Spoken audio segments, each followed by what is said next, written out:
Hey, my friends, how's your heart today? Tonight we embark on a very special journey, a mindful sleep story that will carry us into the profound stillness found in the footsteps of Mahapajapati Gotami, the first Buddhist nun, the first female Arhat. Imagine, if you will, the quiet hush of ancient viharas gardens, bathed in the soft glow of a paper lantern moon, the air thick with the calming scent of sandalwood incense, slowly unfurling its peace into every corner of your mind. We'll be exploring the gentle poetic wisdom of this path, aiming for a deep, restorative sleep. Of course, reaching arhatship itself, well, let's just say, you probably won't master that in one lifetime or even in one listening session, and that's perfectly okay. The journey itself is the destination tonight. Before we dive deeper into the story, take a moment to like and subscribe, only if this journey feels worth it to you. And I'd love to know where you're listening from and what time it is for you. Just drop a little note in the comments below. It's always so lovely to feel our scattered community draw a little closer in these quiet hours. Now go ahead and dim the lights, maybe switch on a fan for that gentle hum in the background, and let's slowly drift into tonight's story together. You find yourself settling now, your body slowly releasing the shape of the day, the tensions held in shoulders, in jaw, in the subtle clench of your hands. Let them soften. Let your breath begin to deepen just a little, no force, just an invitation. You are here in this quiet space, and for now, nothing else is required of you. Absolutely nothing. Feel the support beneath you, holding you, allowing you to let go just a fraction more. This journey into stillness begins not with a great leap, but with the softest of whispers, a subtle stirring within. Perhaps you felt it before this quiet call, like the first hint of dawn when the world is still dreaming. It's a feeling more than a thought, a gentle pull towards something else, something quieter, something more true. This is the whisper of awakening. It doesn't shout. It doesn't demand. It simply arises often when you are tired, when the noise of the world feels a little too loud, a little too much. It's the heart's own quiet wisdom, suggesting there might be another way, to be a way that leads not to more doing, but to more being. It's the subtle recognition that the constant chase, the endless striving, leaves a certain kind of weariness, in its wake a soul-level fatigue. And that's okay. This very weariness, this gentle dissatisfaction, is not a problem to be solved, but perhaps a doorway. In Buddhist understanding, this subtle sense of unease of life, being somehow out of kilter, is known as dukkha. It's not always dramatic suffering. Often it's just this quiet hum of things not being quite right, a longing for a deeper peace. This feeling, this dukkha, is the kindest of guides, for it nudges you to seek the path that leads to its cessation, to find the cool shade of stillness.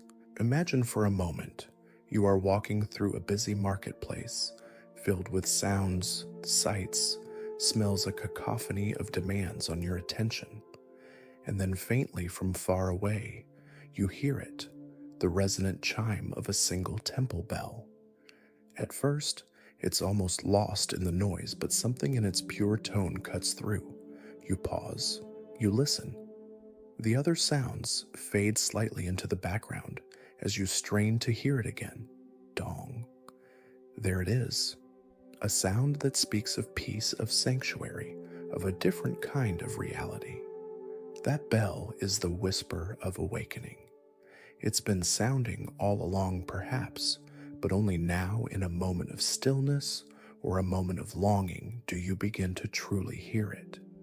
It calls you not to a place necessarily, but to a state of being a quality of presence.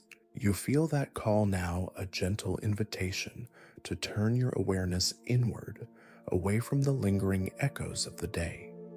The conversations, the tasks, the worries, see them like distant market sounds and begin to tune your inner ear to a quieter frequency. This is an act of profound self-compassion, this turning inward. You are acknowledging your need for rest, for replenishment, for a space where you can simply be without judgment, without expectation. Allow yourself this kindness. You deserve this peace. You deserve this gentle unfolding into quiet. The path of Mahapajapati, the path towards profound inner stillness, began with just such a listening, a turning towards the quiet call that promised liberation from the restlessness of the world.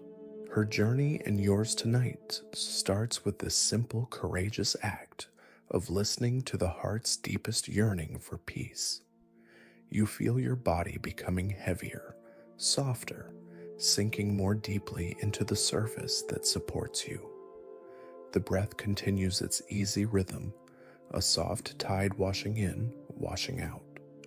Each breath is a reminder that you are here alive and capable of finding this stillness within you. The outside world, with all its complexities, can wait. For now, there is only this moment, this breath, and the gentle, persistent whisper calling you home to yourself. It promises nothing grand or immediate, only the possibility of a deeper quiet, a more settled heart. And as you listen, as you allow yourself to be drawn by that subtle sound, by that inner knowing, you take the first step on a journey that has been walked by seekers of peace for millennia. You are not alone in this longing. You are not alone in this turning towards the quiet light within. Let the echo of that distant temple bell soothe you, guide you as you drift further and further away from the shore of wakefulness into the calm, deep waters of restorative sleep. The whisper is becoming clearer now, not as a sound, but as a feeling of profound relief, of coming home. The echo of that temple bell, the whisper of awakening, has now guided your awareness to a very special place. You feel a subtle shift in the quality of the air around you, a change in the light, even though your eyes are softly closed.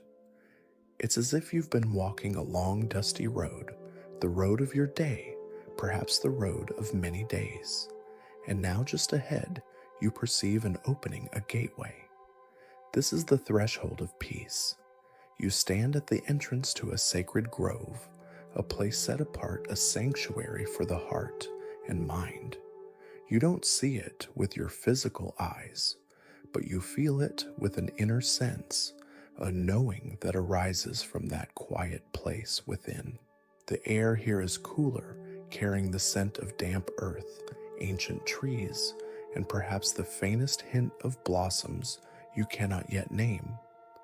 The sounds of the world you've left behind have receded, replaced by a profound, living silence. A silence that isn't empty but full of presence.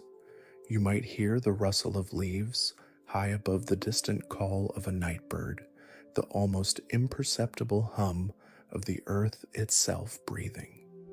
This grove, much like the one Mahapajapati might have sought for her own meditations, is a symbol of the inner sanctuary you are cultivating. Before you step across this threshold, you pause. There's a natural hesitation, perhaps a recognition that to enter here means leaving something behind, even if just for a while. This pause is important. In Buddhist practice, great emphasis is placed on intention, on satana. It is the will, the volition, the gentle directing of the mind. As you stand here at the edge of this peaceful space, you can consciously form an intention for this journey tonight. Perhaps it's an intention for deep rest, for clarity, for healing, or simply for a period of profound, undisturbed quiet. Hold this intention softly in your heart, like a precious seed you are about to plant in fertile ground. There's no need to strive for it, just to state it gently to yourself. This simple act of setting an intention aligns your inner energies, making you more receptive to the peace that awaits.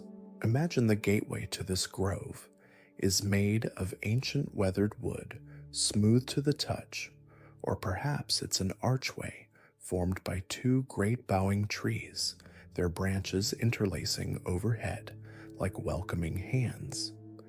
As you prepare to pass through, you might become aware of any lingering burdens you are carrying from the day. Thoughts that still buzz, worries that cling like sticky burrs, responsibilities that feel heavy on your shoulders.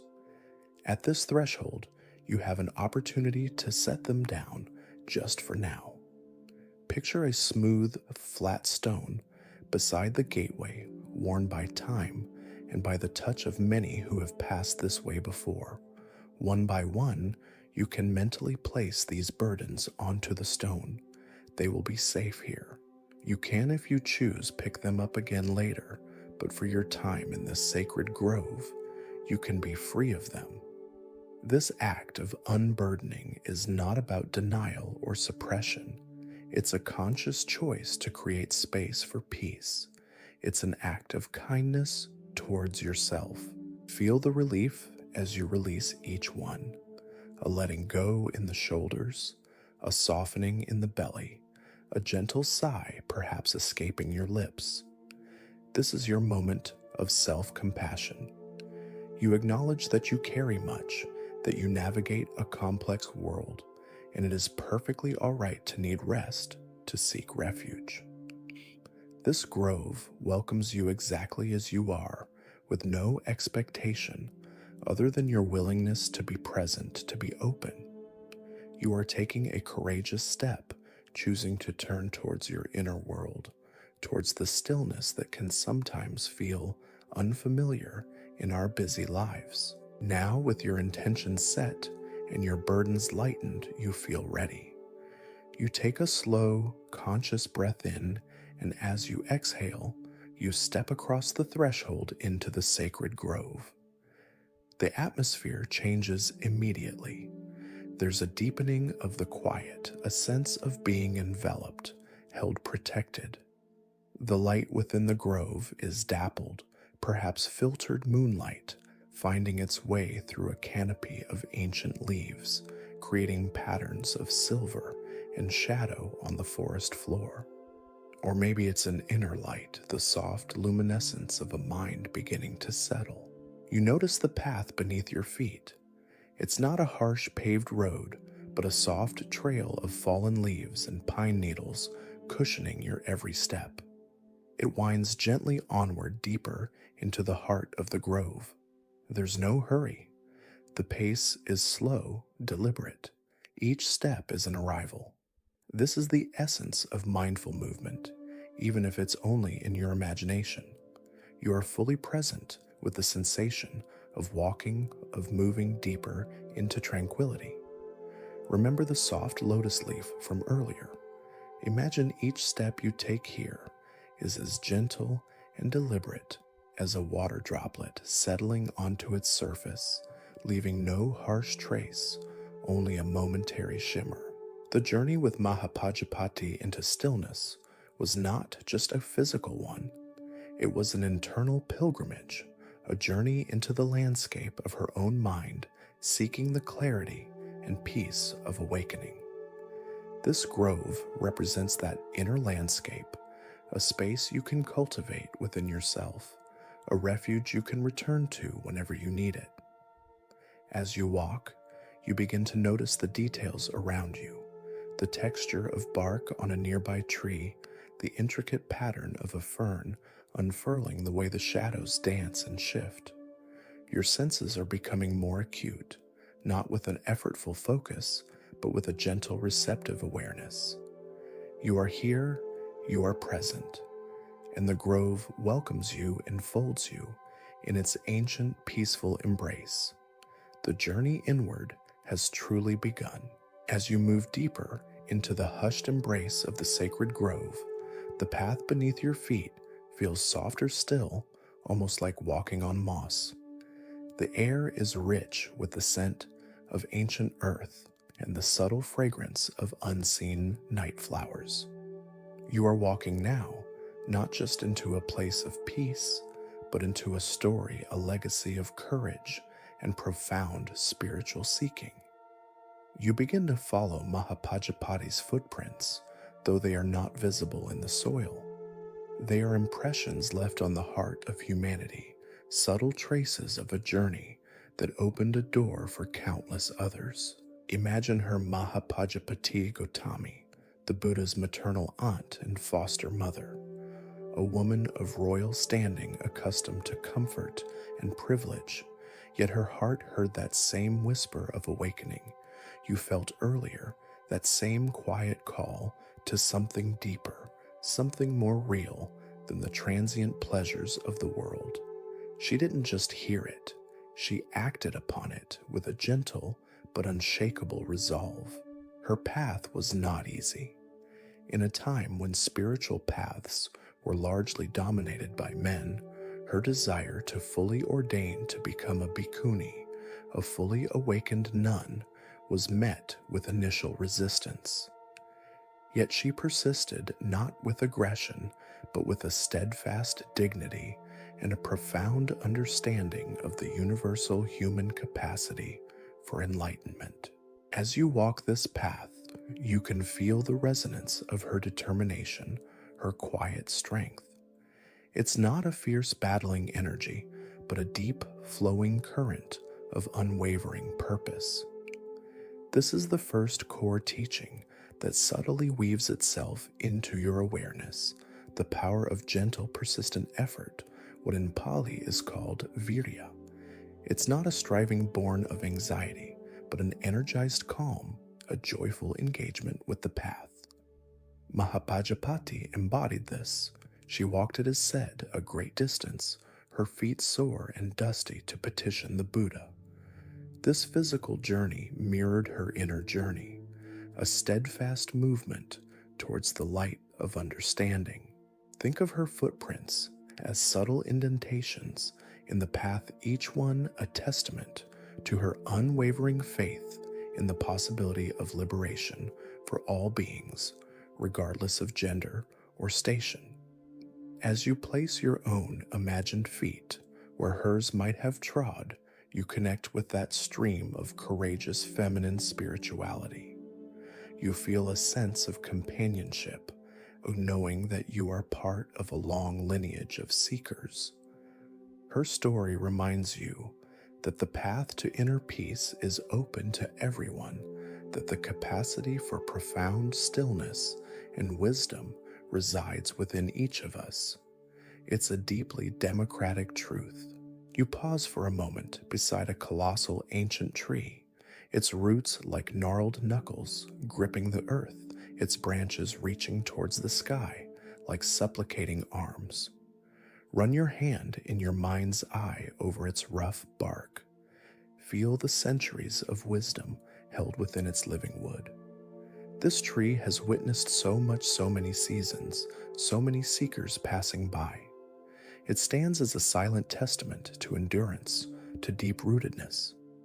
Mahapajapati's resolve was like this tree, deeply rooted in her aspiration for truth, yet flexible enough to weather the storms of opposition and doubt. This is a moment for self-compassion. Perhaps you have faced your own resistances, internal or external, on your journey towards peace or self-understanding. Perhaps you've doubted your own capacity for depth, for stillness. Feel Mahapajapati's gentle encouragement. Her story whispers that it's okay to face obstacles. It's okay to feel uncertain. The key is to keep returning to your intention, to that quiet inner knowing with that same gentle persistence. You don't have to conquer your challenges in one fell swoop. Like her, you can simply take the next indicated step and then the next. Each small act of turning towards your inner peace, each conscious breath is a footstep on this sacred path. Imagine a single perfectly formed lotus blossom floating on a still dark pond within this grove. Its roots are in the mud unseen, yet it rises through the water to unfold in pristine beauty, untouched by the mire from which it emerged. This lotus is a powerful Buddhist metaphor for the journey of awakening.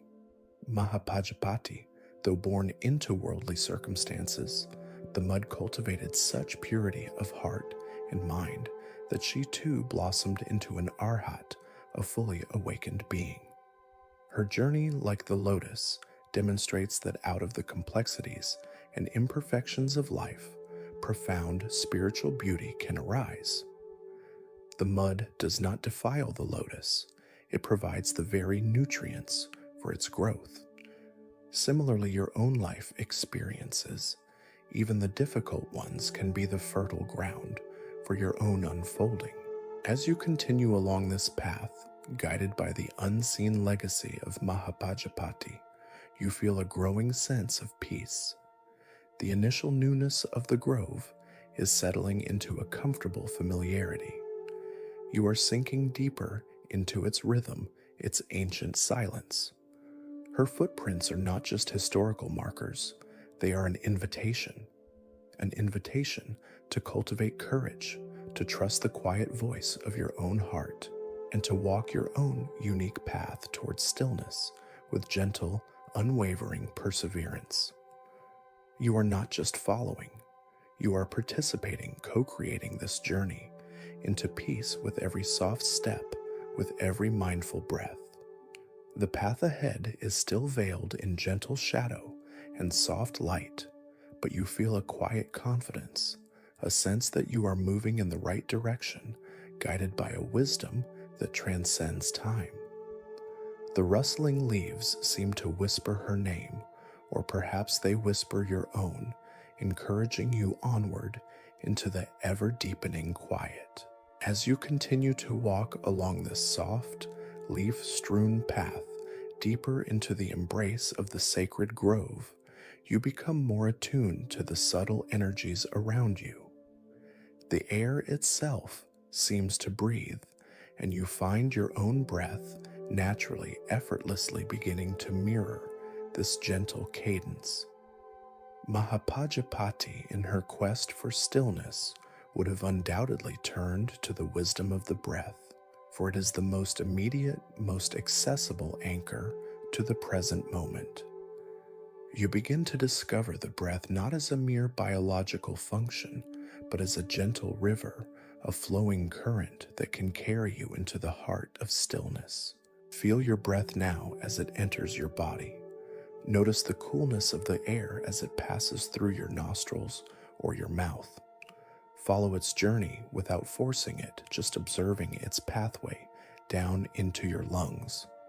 Feel the gentle expansion in your chest, your rib cage, perhaps even your belly. And then notice the subtle pause, the turning point, before the breath begins its outward journey. As you exhale, feel the release, the letting go, the warmth of the air as it leaves your body.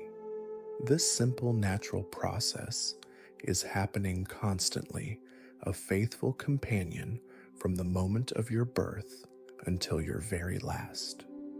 Yet how often do you truly pay attention to it?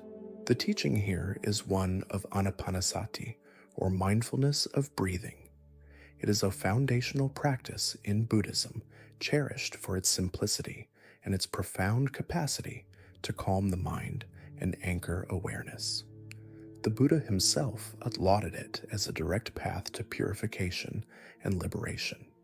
You are not trying to control your breath to make it deeper or slower, though it may naturally become so as you relax.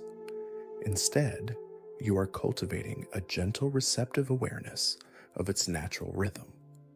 Just as Mahapajapati would have done sitting in the quiet of her own meditation, you are learning to rest your attention on this ever-present flow. Imagine your breath as a slow, wide river flowing through the landscape of your body.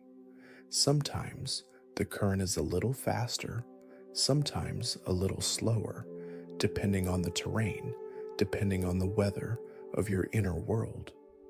Your awareness is like a small light boat, simply resting on the surface of this river, allowing itself to be carried by the current. There's no need to paddle furiously, no need to steer with great effort. The river knows where it's going.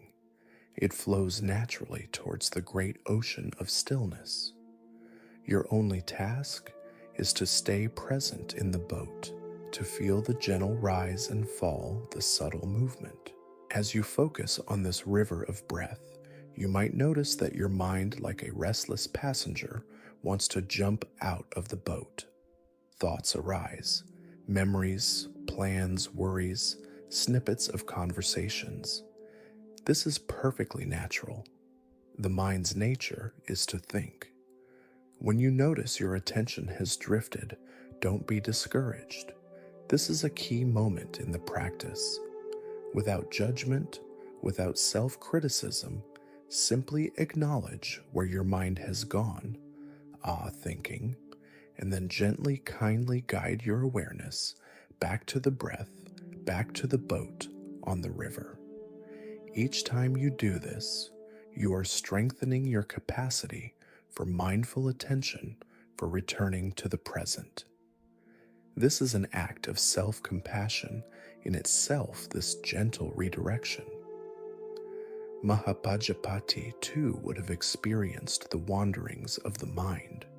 She too would have practiced this gentle returning over and over again. Consider the qualities of a river.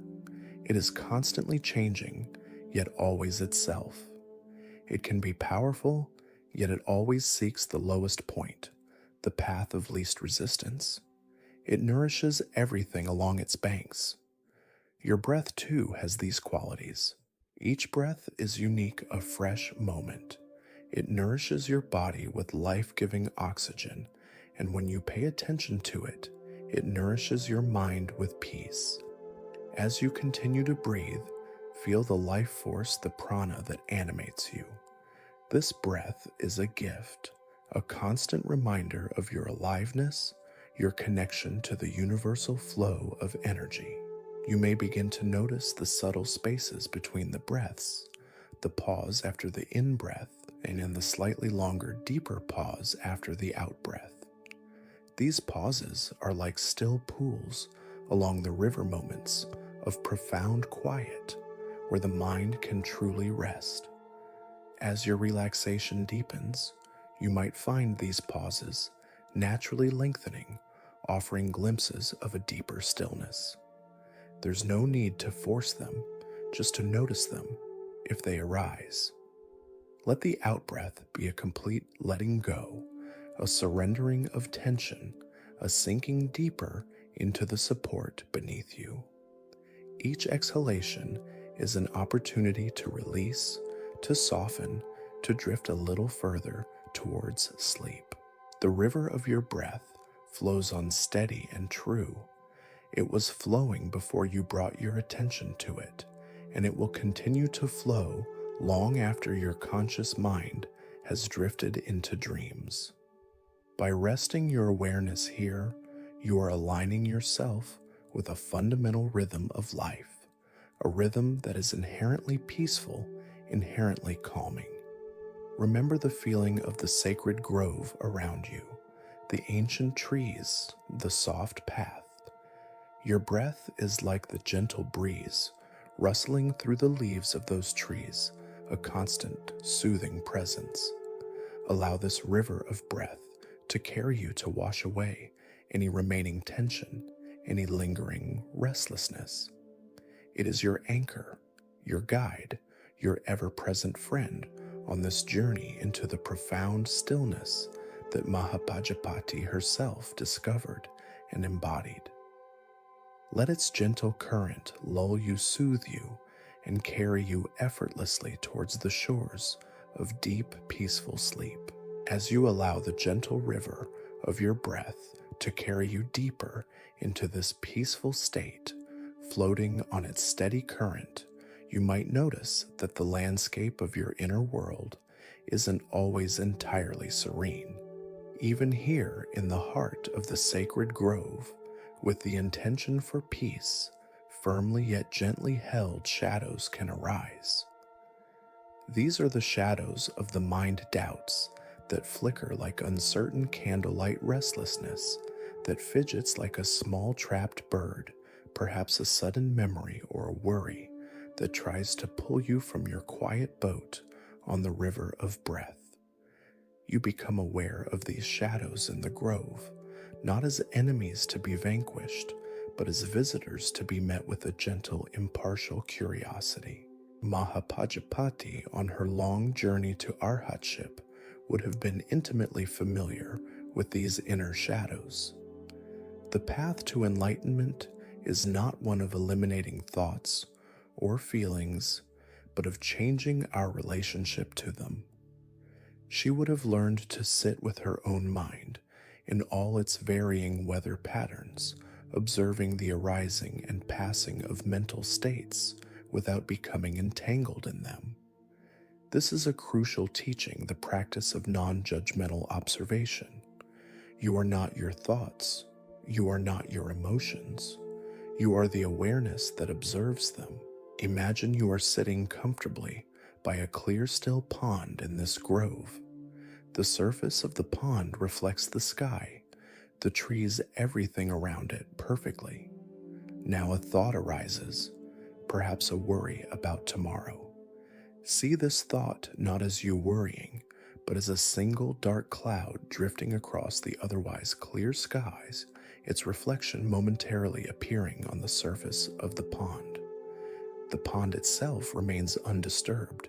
It doesn't try to push the cloud away or cling to the clear sky. It simply allows the cloud to pass. Your awareness can be like this pond.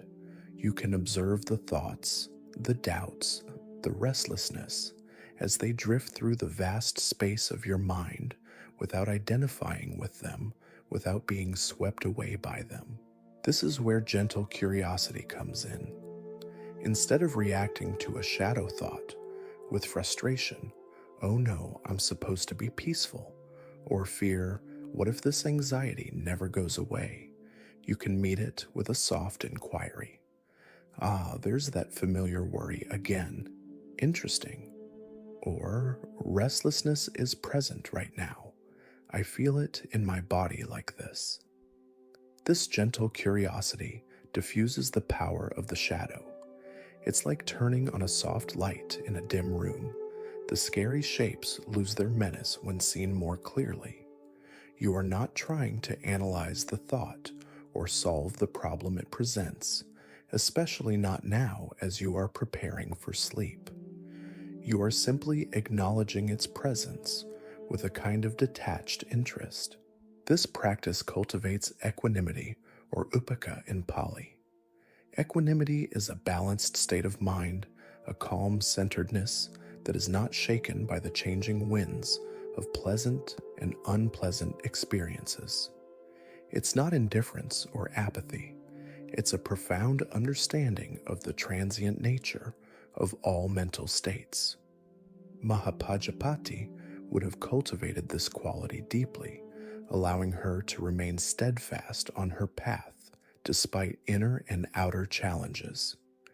She knew that like weather patterns, thoughts and emotions arise, stay for a while, and then pass away if we don't feed them with our attention and reaction. So as you rest here and a shadow of doubt or a flicker of unease appears, practice meeting it with this gentle curiosity. Notice it. Name it softly to yourself. Doubt. Restlessness. Planning mind. And then, with the same kindness, you would show a lost child gently guide your attention back to your anchor, back to the river of your breath, or back to the feeling of your body resting, or back to the sounds of the sacred grove around you. Remember the boat on the river. If you find you've jumped out and are chasing a shadow on the riverbank, just gently climb back into the boat. No scolding, no fuss. This returning is the practice. This is also a moment for profound self-compassion. It is entirely human to experience these shadows. The mind is a meaning-making machine, constantly processing, and it doesn't just switch off. Be kind to yourself for having a human mind. This journey into stillness is not about achieving a perfectly blank mind, which is neither possible nor desirable. It's about cultivating a spacious awareness that can hold all experiences, light and shadow, with wisdom and compassion. Your worthiness of peace, your capacity for deep rest, is not diminished by the presence of these fleeting mental guests. Think of the ancient trees in this grove. They have stood through countless storms. Their branches may sway, some leaves may fall, but their core remains strong, their roots deep. Your core awareness, your true nature, is like the unshakable trunk of these trees. The passing thoughts and feelings are like the wind in the branches. They are part of the experience of being alive, but they do not define your essence. As you continue to rest, allowing the shadows to come and go without getting caught up in them, you might notice something remarkable. The more you practice this gentle observation, this kind returning, the less power the shadows seem to have. They might still appear, but they pass more quickly. The spaces of quiet between them might grow longer. You are learning not to struggle against your own mind, but to befriend it, to understand its ways with patience and a gentle heart. This is the path Mahapajapati walked, a path of wise attention, of compassionate presence, even in the face of inner turbulence. And as you follow in her symbolic footsteps, you too are cultivating this profound skill, this peaceful way of being with yourself just as you are. The grove holds you shadows, and all in its deep, accepting silence. As you rest ever more deeply within the embrace of the sacred grove, becoming familiar with its quiet paths and even its fleeting shadows, a new awareness begins to dawn. You sense that you are not entirely alone on this journey into stillness. Though you are on a solitary path, in one sense focused on your own inner landscape, there's a subtle warmth, a feeling of shared presence, as if the air itself is imbued with the benevolent intentions of many others who have sought this same peace. You begin to feel the gentle light of kindred spirits journeying alongside you, unseen companions, in this quest for quietude. Mahapajapati Gotami, after her own awakening, became a beacon for other women seeking the path. She established the order of bhikkhunis, a community of female monastics dedicated to the Dharma. Imagine her not just as a solitary figure, but as the heart of a growing sangha, a spiritual community. They would have meditated together, studied together, supported each other through the challenges and joys of the spiritual life. There is a profound strength and solace to be found in knowing that others share your aspirations, your values, your deepest longings for peace and understanding. This is the core teaching of Sangha, one of the three jewels in Buddhism, Buddha Dharma Sangha. Sangha refers not only to the monastic community, but also in a broader sense to the community of all practitioners, all those who are walking the path of awakening, however they define it. Even now, as you lie listening, preparing for sleep, there are countless others around the world who are also seeking peace, perhaps listening to this very guidance or practicing their own forms of meditation or prayer. You are part of a vast invisible web of shared intention. Feel the quiet strength that comes from this connection. Picture this in the heart of the sacred grove. As dusk deepens, small points of light begin to appear scattered amongst the trees. They are like fireflies or soft glowing lanterns, each one representing another soul on their journey. Some lights are bright and steady, others are small and perhaps flickering a little, but all are oriented towards the same deep peace. You are one of these lights. Your gentle intention to find rest, to touch stillness, adds to the collective luminescence of this space. These lights don't necessarily communicate directly, but their shared presence creates a field of warmth of mutual support. You are not an isolated seeker. You are part of this gentle constellation. This feeling of connection can be incredibly comforting, especially if you sometimes feel alone in your quest for a quieter, more meaningful way of being in a noisy world. It's a reminder that your longing for peace is a universal human longing. When you practice for your own well-being, for your own healing, you are also in a subtle way contributing to the well-being and healing of the collective. A more peaceful you makes for a more peaceful world, one heart at a time. Mahapajapati understood this interconnectedness. Her efforts were not just for her own liberation, but for the liberation of all. This is a moment for gentle reflection. Think of those in your life who inspire you with their kindness, their wisdom, or their own quiet strength. They too are kindred spirits. Perhaps recall a time when you felt truly understood or supported by another person, or when you were able to offer that support to someone else. These moments are tangible experiences of Sangha, of heart-to-heart connection. As you rest now, you can extend a silent wish for well-being to all these kindred spirits, known and unknown. May they be peaceful, may they be happy, may they be free from suffering, and in doing so, you include yourself in that circle of goodwill. Remember the smooth, flat stone at the entrance to the grove where you set down your burdens. Imagine now that around that stone, other travelers have also left their cares for a time.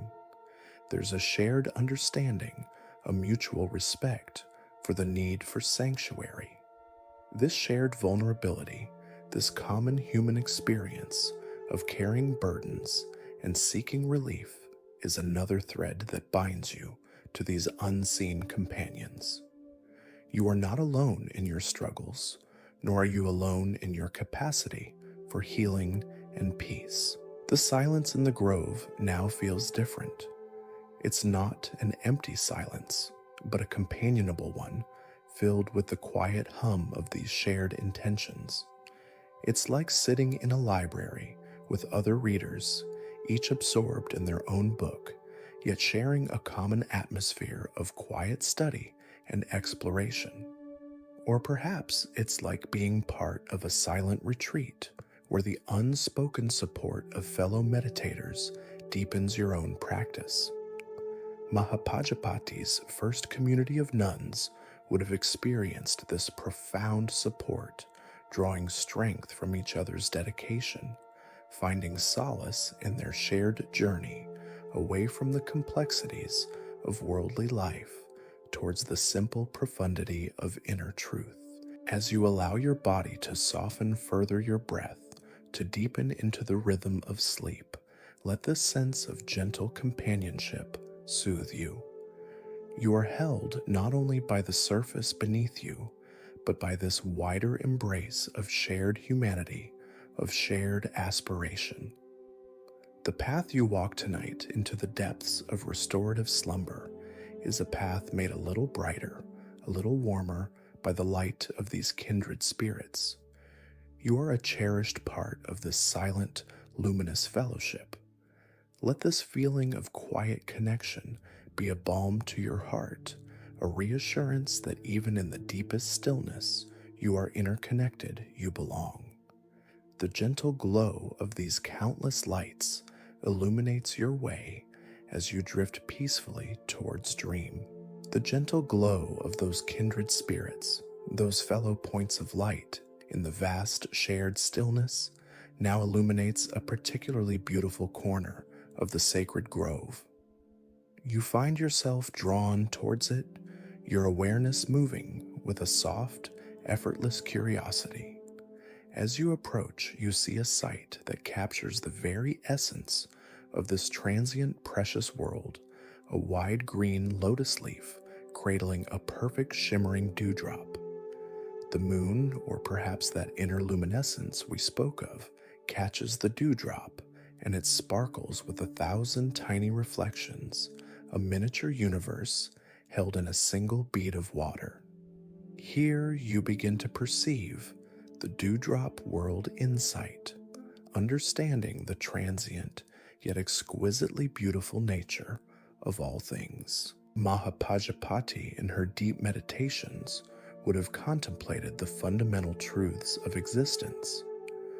One of the most profound of these is anicca, the principle of impermanence. Everything changes, nothing stays the same. This isn't a sorrowful truth in the Buddhist understanding, but a liberating one. It means that difficult times will pass, that even our own thoughts and emotions are fleeting, and that every moment is fresh, new, and unrepeatable. This dewdrop on the lotus leaf is a perfect teacher of anicca. It wasn't there yesterday in this exact form, and by morning, with the first rays of sun or a gentle breeze, it will be gone, merged back into the atmosphere, or perhaps slipped back into the pond from which the lotus grows. Yet in this moment, it is perfect, complete, holding the reflection of the entire grove. Gaze at this dewdrop in your mind's eye. See its clarity, its fragility, its exquisite temporary beauty. It doesn't cling to its existence.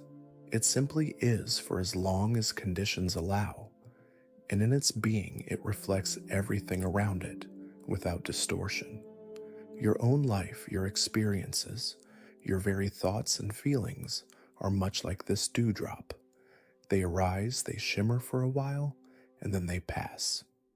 Trying to hold on to pleasant experiences forever, or trying to push away unpleasant ones permanently, is like trying to stop the dewdrop from evaporating or falling.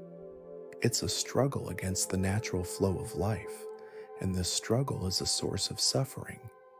But when you can appreciate the beauty of each moment, each experience, just as it is knowing it is transient, a profound peace can arise. This understanding of impermanence is not meant to be depressing, but rather to awaken a deeper appreciation for the present moment. Because this moment is fleeting, it is incredibly precious.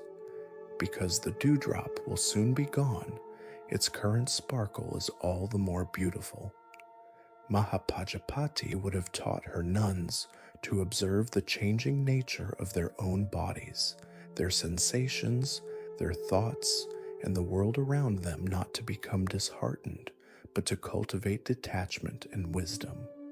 She would have encouraged them to see that grasping at what is inherently impermanent leads to disappointment, while letting go and appreciating the flow leads to freedom. Think of a beautiful piece of music. Its beauty lies in the progression of notes, each one sounding and then fading to make way for the next. If one note tried to hold on forever, the melody would be destroyed. Life is like this music. Each experience, each day, each breath is a note in your unique song. Appreciate it fully as it sounds, and then let it go to make space for the next. This is the dance of existence. This is a moment for gentle reflection, for self-compassion. Perhaps you have grieved losses big or small. Perhaps you have struggled with change. This is natural. It is part of the human experience to feel sorrow when something precious passes. But the dewdrop insight offers a wider perspective. It reminds you that even in loss, there is a connection to the ongoing flow of life. The water from the dewdrop doesn't cease to exist. It simply changes form. Energy is never lost, only transformed. Allow yourself to feel any tenderness around the impermanent nature of things, but also allow yourself to feel the freedom that comes with accepting this truth. It means you don't have to carry the weight of trying to make everything permanent and perfect. You can relax into the flow. The lotus leaf itself, remember, grows from the mud, yet remains unstained. The dewdrop rests upon its surface pure and clear. This image also hints at another profound Buddhist teaching closely related to impermanence, sunyata, often translated as emptiness.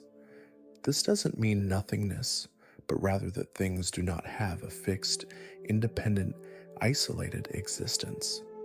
Everything is interconnected and interdependent, like the dewdrop reflecting the whole grove.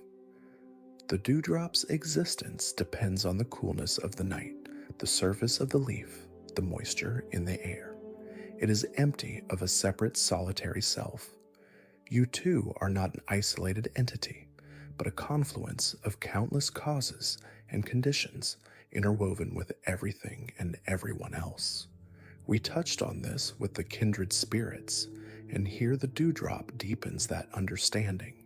This insight into sunyata, or interconnectedness, can be profoundly liberating. It means you are not alone in your struggles, and your well-being is tied to the well-being of all. It dissolves the illusion of a rigid, separate self that needs to be defended and constantly gratified.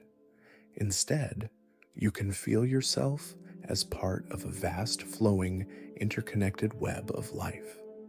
As you gaze at the dewdrop, feel the sense of being part of something much larger than your individual concerns. Feel the shared breath of the universe, the shared pulse of existence. The light on the dewdrop shifts, and for a moment it seems to contain a universe of stars. Then, with an almost imperceptible movement, it trembles, and you know its time is short. But there is no sadness in this, only a quiet awe at the perfection of its brief existence. Mahapajapati, having realized these truths, lived with a profound serenity, a peace that wasn't dependent on circumstances being a certain way. She found joy in the present wisdom, in change, and freedom in understanding the empty, interconnected nature of reality. As you prepare for sleep, let this dewdrop world insight soothe your mind. Let go of any need to cling or to resist. Allow yourself to be like the dewdrop, perfectly present in this moment, reflecting the peace of the grove, knowing that all things flow, all things change, and in this constant unfolding, there is a deep and abiding beauty. Allow this gentle understanding to dissolve any lingering tensions, carrying you into a sleep that is as pure and clear as that perfect, shimmering bead of water. Having gazed upon the shimmering dewdrop, a tiny universe reflecting the transient beauty of all existence, your awareness now turns inward towards the very source of that perception, towards the landscape of your own heart. The sacred grove, with its ancient trees and soft pathways, has led you here to a quiet clearing bathed in the softest light. In this gentle space, you are invited to cultivate one of the most precious blossoms of the Buddhist path, metta, or loving kindness. This is the heart's soft, unfolding a tenderness that begins with yourself and then naturally, effortlessly ripples outwards like circles spreading on a still pond. Mahapajapati Gotami, as a mother and a caregiver, long before she became a nun, would have deeply understood the nurturing power of kindness. Yet the Buddhist understanding of metta goes beyond familial affection. It is a boundless, unconditional benevolence, a sincere wish for the well-being and happiness of all beings without exception. And crucially, this practice always begins with oneself. It's not selfish, it's essential. You cannot truly offer water from an empty cup. You must first fill your own heart with warmth and acceptance before you can genuinely extend it to others. So here in this quiet clearing of your inner world, let your attention settle gently within your own being. Become aware of yourself, not as a collection of flaws or shortcomings or a list of tasks to be done, but simply as a human being worthy of kindness, worthy of peace. If critical thoughts arise, as they sometimes do when we turn our attention inward, just acknowledge them softly like those shadows in the grove we encountered earlier, and let them pass without clinging to them. They are not the truth of who you are. The core teaching here is the radical act of offering loving kindness to yourself. It can feel unfamiliar, even a little awkward at first, for we are often our own harshest critics. But it is a profoundly healing practice. Bring to mind a gentle phrase, a heartfelt wish for your own well-being. Traditionally, these phrases might be, "May I be happy? May I be healthy? May I be safe? May I live with ease?"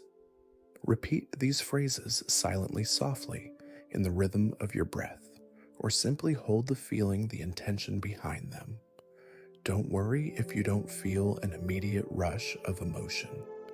This is not about forcing a feeling, but about planting seeds of kindness in the soil of your heart. Imagine you are holding a small, vulnerable creature in your hands, perhaps a tiny bird that has fallen from its nest. How would you treat it? With immense tenderness, with gentle care, with a soft voice? Now try to extend that same quality of care towards yourself. You too have vulnerabilities. You too navigate challenges. You too deserve this gentle compassion. This is a profound moment of self-compassion. Acknowledge your own efforts, your own struggles, your own longing for happiness and peace, just as you would for a dear friend. Feel a softening around your heart, a warmth spreading through your chest. If it's difficult to direct these wishes to yourself, you might first bring to mind someone who has shown you great kindness and feel the warmth of their care. Then let some of that warmth reflect back towards you. Remember the image of the lotus, its roots in the mud blossoming in pristine beauty. Your heart too can be like that lotus. Even if it has known difficult experiences, even if it feels a little closed or guarded, the practice of metta is like sunlight and fresh water, encouraging its petals to slowly, gently unfold. Mahapajapati's own heart, steeled by her persistent quest for ordination, yet softened by her deep wisdom, would have been a radiant source of this loving kindness, first nurtured within herself, and then extended to all the nuns under her care, and indeed to all beings. Once you have spent some time offering these wishes to yourself, allowing that gentle warmth to permeate your being, you can begin to extend it outwards.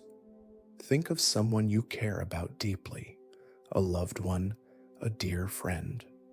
Hold their image in your mind and offer them the same heartfelt wishes. May you be happy, may you be healthy, may you be safe, may you live with ease. Feel the natural flow of warmth and from your heart to theirs. There is no depletion in this giving. In fact, the more you offer, the more your own capacity for loving kindness seems to grow.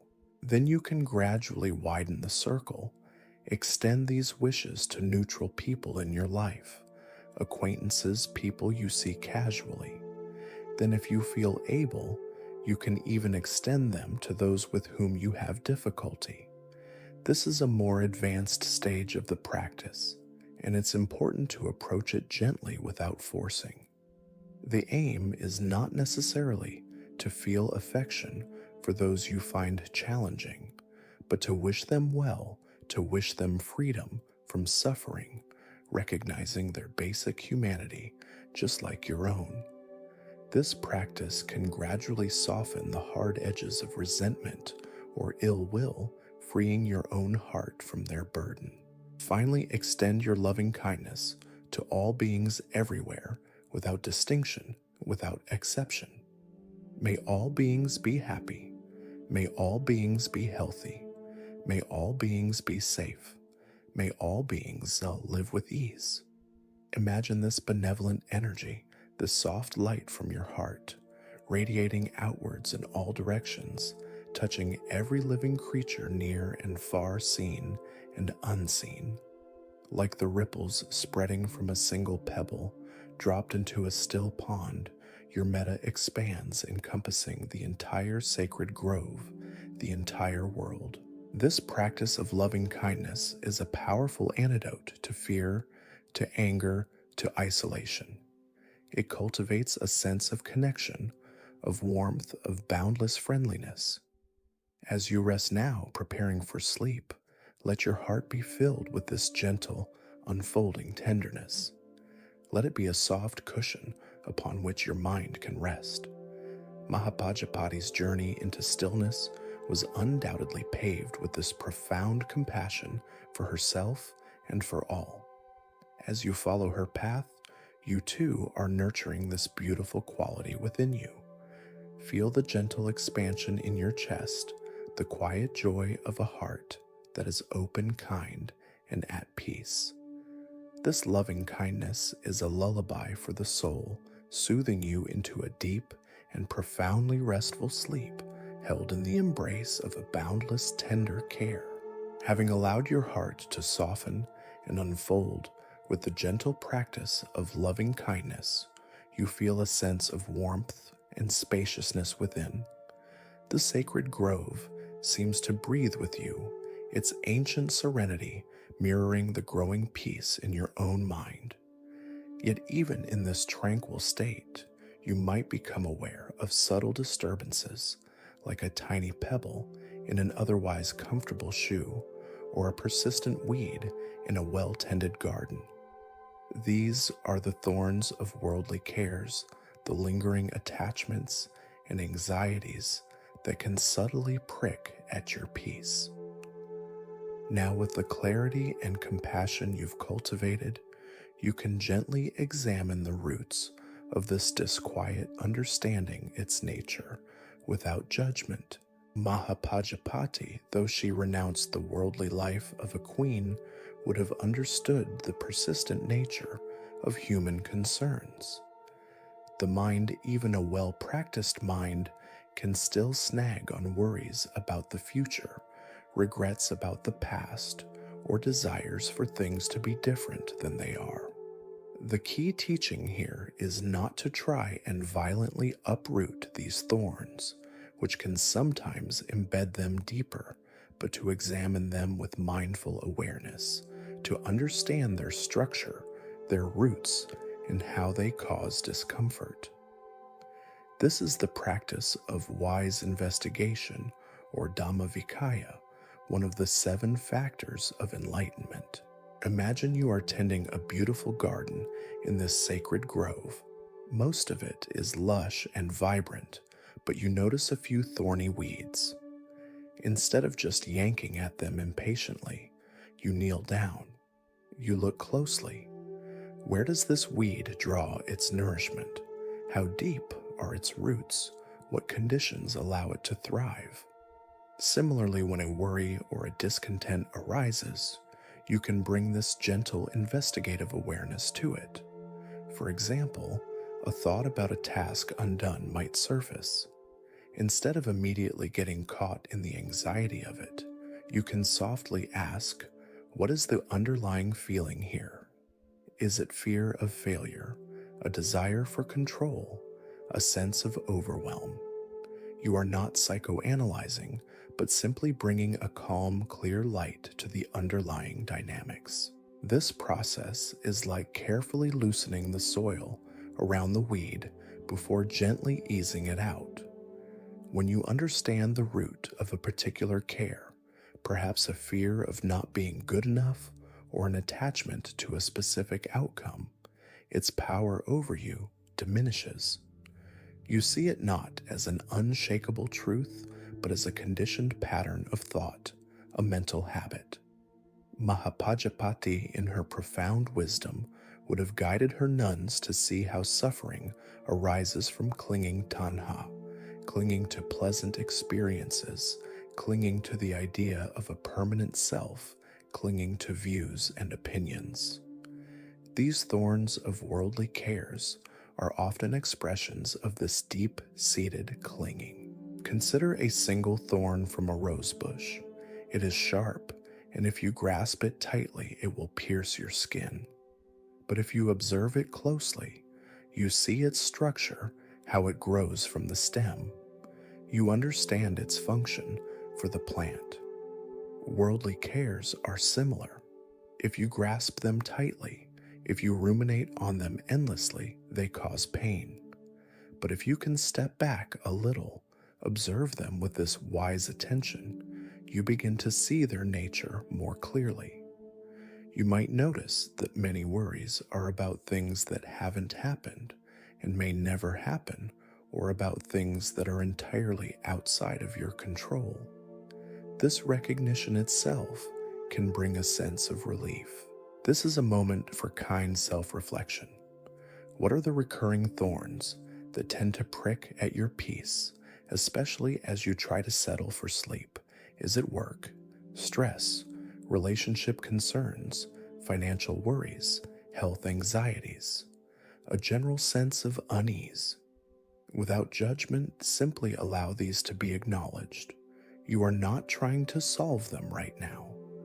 The purpose here, as you drift towards sleep, is to understand their nature as visitors to your mind, not as permanent residents. This act of understanding, of seeing them clearly, is itself a step towards unhooking from them. You're learning to not feed the thorns with your reactive energy. Mahapajapati's path to arhatship involved purifying the mind of these subtle defilements, these unskillful mental habits. It wasn't about becoming unfeeling or indifferent to the world, but about not being enslaved by its cares. It was about cultivating an inner freedom that allowed her to engage with the world with wisdom and compassion, but without being constantly disturbed by its ups and downs. She understood that peace is not found by changing the world to perfectly match our desires, but by changing our relationship to our own inner experience of the world. Remember the still pond reflecting the clouds. Those thorny cares are like particularly dark, scratchy clouds. They can obscure the clarity of the pond, but they cannot harm the pond itself. Your underlying awareness, that peaceful witness, remains untouched. By examining the roots of these cares, you are learning to see them as clouds rather than identifying with them as the whole sky. You create a little space between yourself and the worry, and in that space, peace can begin to flourish. As you lie here feeling your body grow heavier, your breath softer and slower, if a thorny thought arises, try this gentle investigation. Acknowledge its presence. There is a thought about X. Notice any feeling associated with it. There is a feeling of Y. Then with great kindness, let it be. You don't need to engage with it, debate it, or solve it. You have seen it. You have acknowledged it. Now gently redirect your attention back to the sensation of your breath, or to the feeling of comfort in your bed, or to the peaceful atmosphere of the sacred grove. Each time you do this, you are loosening the thorn's grip. You are choosing peace over agitation. You are walking the path of wisdom, just as Mahapajapati did, learning to meet all of life's experiences, even the prickly ones, with a calm, clear, and compassionate heart. The thorns may still be there, but they no longer have the power to define your inner landscape. The garden of your mind is becoming more and more a place of serene beauty. Having gently examined the roots of those thorny cares, understanding their nature without getting caught in their sharpness, you now feel a subtle shift, a lightening. The sacred grove around you seems to exhale a sigh of relief, its atmosphere becoming even more serene. This is the natural consequence of mindful investigation, the unburdening of the spirit. You are now invited to actively practice letting go of what no longer serves you, feeling lighter and more spacious with each gentle release, as if shedding an old heavy cloak you didn't even realize you were wearing. Mahapajapati, in her journey towards full awakening, would have dedicated herself to the gradual purifications of mind, which intrinsically involves letting go. Letting go of unskillful habits of thought, letting go of attachments to worldly pleasures and pains, letting go of the illusion of a fixed, separate self. This isn't a harsh renunciation born of aversion, but a joyful unburdening born of wisdom. It's the realization that holding on to these things is what causes suffering, and releasing them brings freedom and peace. The core teaching here is nekkhamma, often translated as renunciation, but more broadly understood as the joy of disengagement from that which weighs us down, the freedom found in simplicity and non-attachment. Imagine you have been walking for a very long time, carrying a heavy backpack filled with stones. Each stone represents a worry, a regret, a resentment, a self-limiting belief, or an outdated expectation. You've grown so accustomed to the weight that you barely notice it consciously, yet it drains your energy and makes your journey arduous. Now, here in this quiet, safe space within the grove, you are given permission to set this backpack down. You can open it, look at each stone, and consciously decide, I don't need to carry this anymore. With each stone, you remove and place gently on the earth beside you. You feel your shoulders relax, your posture, lighten, your breath deepen. This isn't about forgetting the past or pretending difficulties don't exist. It's about releasing the emotional charge associated with them, the ongoing mental commentary that keeps them alive and heavy. It's about understanding that carrying these burdens actively hinders your journey towards peace and makes it harder to find restful sleep. Mahapajapati's decision to leave her royal life was a profound act of letting go of external comforts and status, but the inner work of letting go of mental burdens is an ongoing practice for all seekers, regardless of their external circumstances. Consider a hot air balloon. To ascend, it must release sandbags, the ballast that holds it down.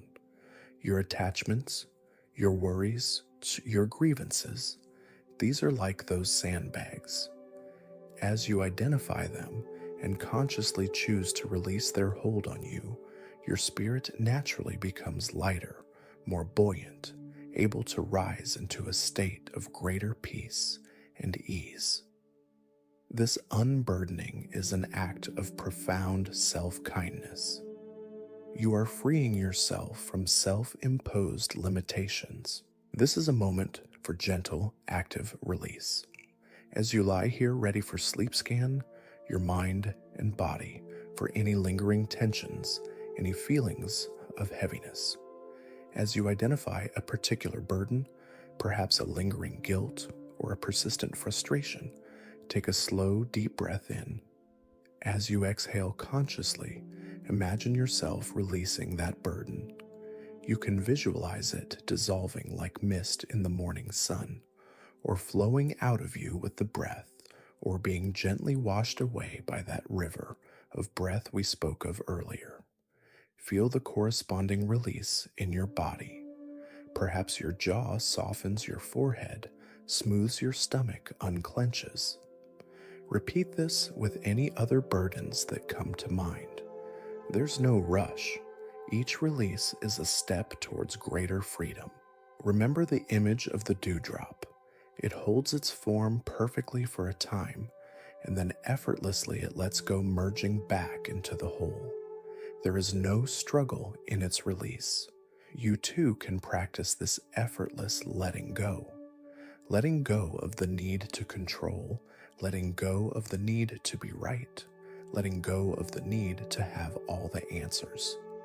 Letting go of the day's events, the conversations, the to-do lists that may still echo in your mind. Trust that they will be there tomorrow if they need your attention. For now, your only task is to unburden your spirit to create space for deep, restorative rest. Mahapajapati's Sangha of nuns would have supported each other in this practice of unburdening. They would have confessed their failings, not for punishment, but for release, for purification within the supportive container of the community.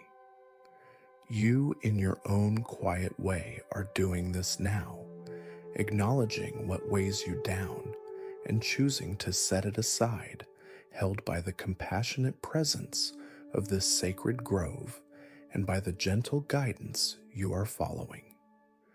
This is a profoundly healing act.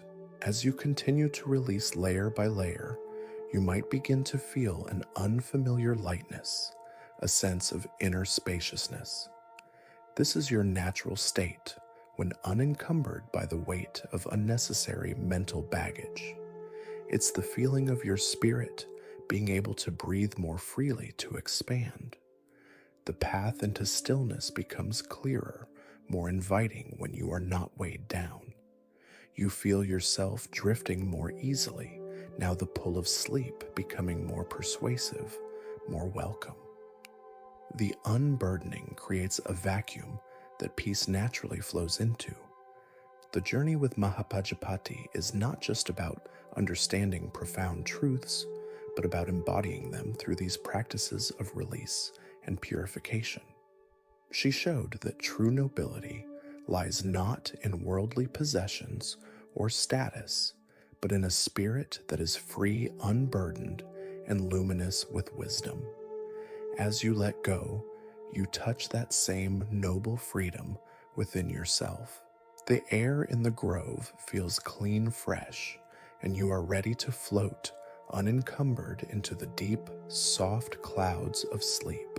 Having unburdened your spirit, feeling that delicious lightness that comes from letting go, you find yourself drifting deeper into the heart of the sacred grove.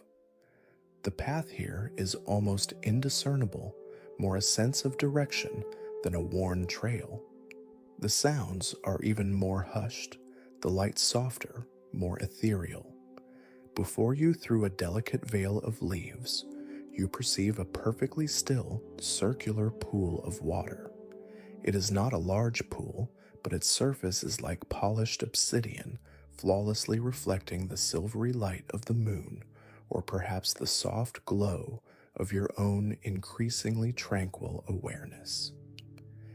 Here you are invited to glimpse the mind's natural clarity, undisturbed like this moonlit pool.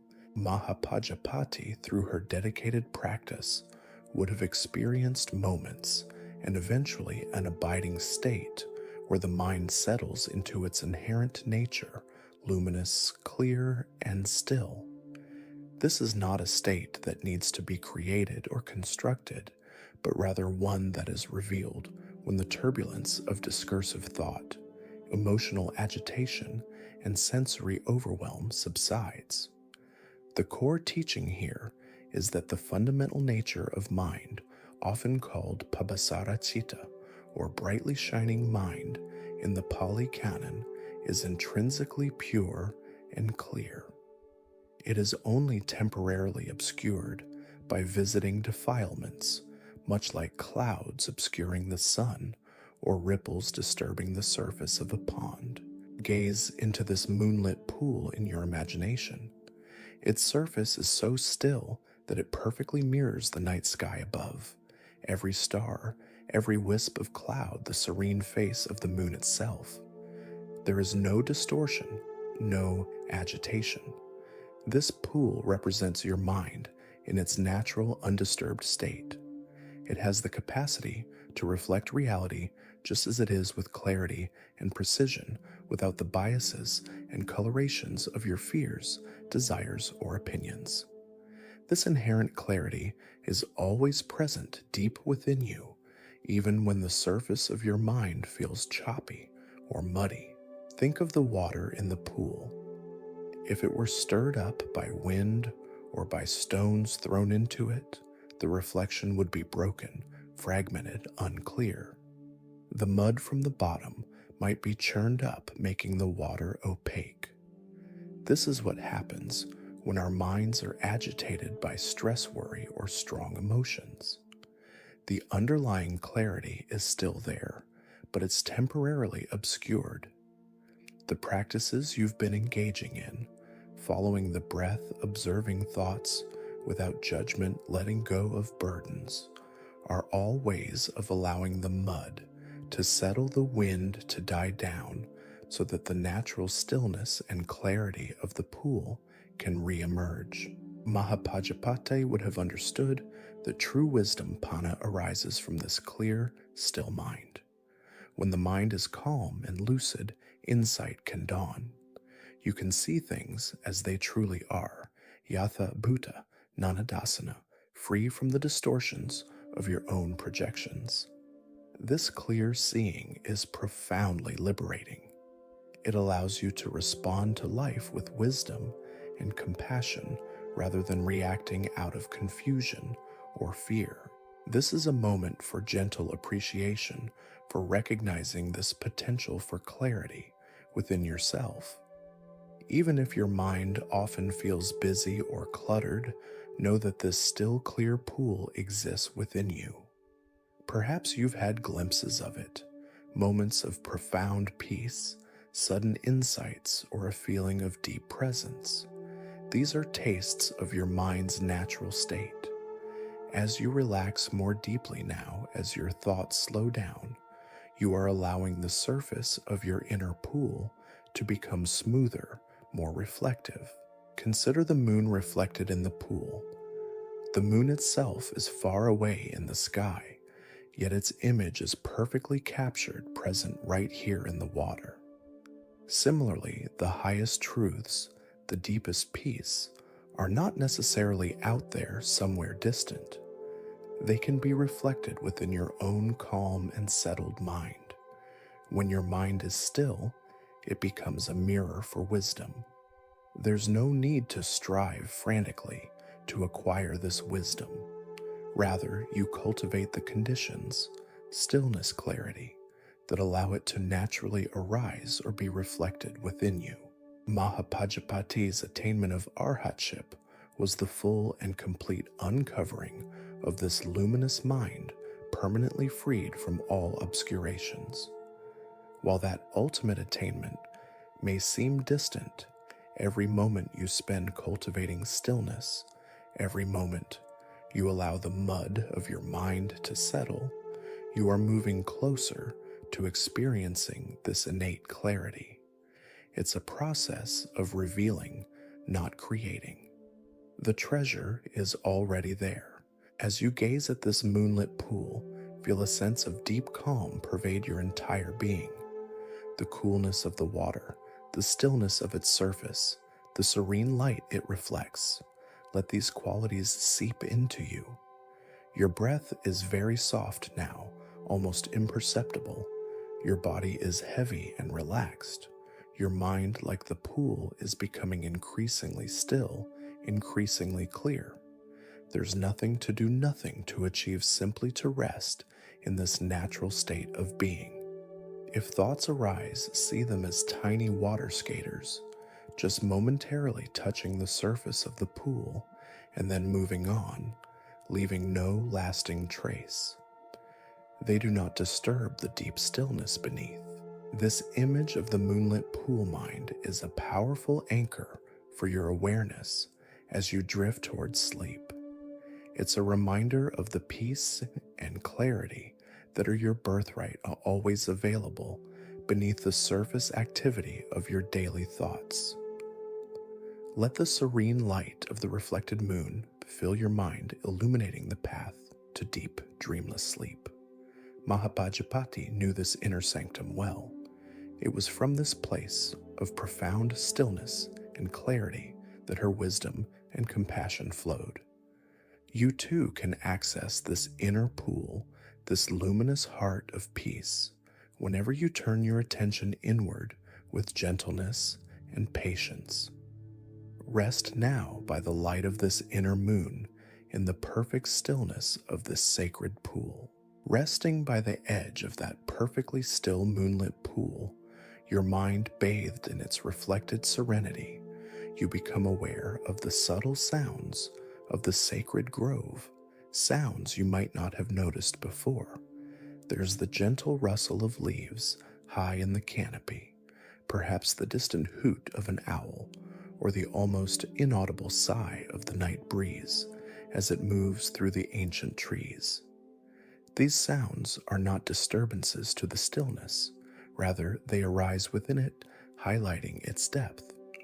Here you begin to find a profound silence, a quietude that persists even as the winds of thought and sensation continue to blow, however softly. Mahapajapati, in her deep meditative states, would have cultivated an awareness that was not dependent on the absence of all sensory input. True stillness is not about blocking out the world. It is about finding an unshakable inner quiet that can coexist with the ever-changing landscape of sights, sounds, sensations, and even thoughts. The core teaching here is that silence is not the absence of sound, but the absence of inner reactivity, the presence of a deep, unwavering inner peace that can embrace all experiences without being disturbed by them. It is the stillness of the mountain which remains unmoved by the winds that blow around it. Imagine you are sitting inside a traditional Japanese paper-walled house, a shoji screen house, during a gentle wind. You can hear the wind sighing outside. You might see the shadows of branches swaying on the paper walls. You might even feel a subtle draft. But you inside are sheltered, calm, at peace.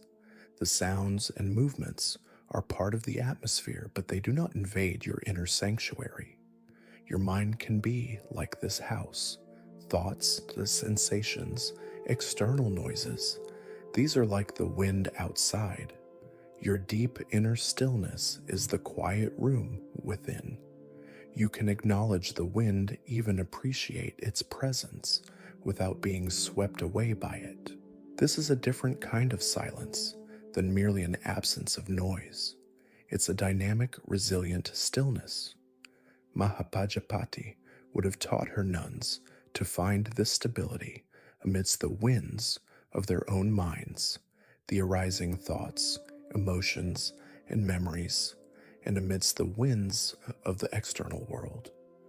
This skill is particularly valuable as you prepare for sleep. Often, as the body relaxes, the mind can become more active for a while, or small sounds in your environment can seem amplified. Instead of fighting these or becoming frustrated, you can practice allowing them to be resting in that deeper silence that they cannot touch. Consider the vastness of the night sky, the backdrop for the moon and stars you saw reflected in the pool. The sky itself is silent, spacious, and unchanging. Clouds drift across it, winds blow through it, stars twinkle and fade, but the sky itself remains. Your awareness in its deepest nature is like this sky. Thoughts, feelings, sensations are like the clouds and weather phenomena. They arise and pass within the vast silent expanse of your awareness. You are the sky, not the clouds. This realization brings a profound sense of freedom and peace. This is a moment for gentle acceptance. As you lie here, simply allow whatever sounds are present in your environment to be there. The hum of a fan, a distant car, the creak of your house settling. Let these sounds wash through your awareness like waves on a shore, without resistance, without judgment. They are simply sounds. They arise, they are present, and then they fade. Notice if there is any tendency to label them as good or bad, pleasant or unpleasant. Can you just let them be as part of the tapestry of this present moment? This is the practice of equanimity towards sensory experience. Mahapajapati's path to arhatship was one of profound equanimity. She learned to meet all experiences, pleasant, unpleasant, and neutral, with an unshaken mind. This didn't mean she became unfeeling. Rather, her feelings were not the source of agitation or clinging. She could experience joy without grasping, sorrow without despair, and neutrality without boredom. This stable, balanced mind is a hallmark of wisdom. Remember the still, moonlit pool. Even if a gentle breeze now creates tiny ripples on its surface, the depths of the pool remain undisturbed. The reflection of the moon might shimmer and dance a little, but the moon itself is still there, and the water's deep calm is not fundamentally shaken. Your inner peace can be like these depths. The surface of your mind might experience fleeting disturbances, a passing thought, a slight physical discomfort, an external sound, but your core stillness, that deep silence you have cultivated, remains. As you drift further towards sleep, let this understanding deepen. You don't need perfect external silence to find inner peace. You don't need a perfectly blank mind. You can find stillness amidst the sounds, amidst the thoughts. This is a more robust, more resilient peace, one that you can carry with you into all aspects of your life. Allow the sounds of your environment, the lingering thoughts in your mind, to become part of the gentle, encompassing silence, like distant stars in the vast, quiet sky. Mahapajapati's serene presence was a testament to this profound inner stillness, a quietude that embraced the world without being disturbed by it. Let that same quality of unshakable peace settle over you now, a soft, warm blanket, lulling you into the deepest, most restorative slumber, where even dreams are held in a cradle of silence. Resting in that profound silence, a quietude that holds all sounds and thoughts within its vast embrace, your awareness begins to expand even further.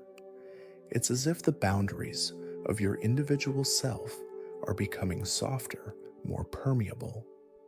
From the stillness of the mountain unmoved by the winds, your perspective shifts to encompass the very threads that weave the fabric of existence.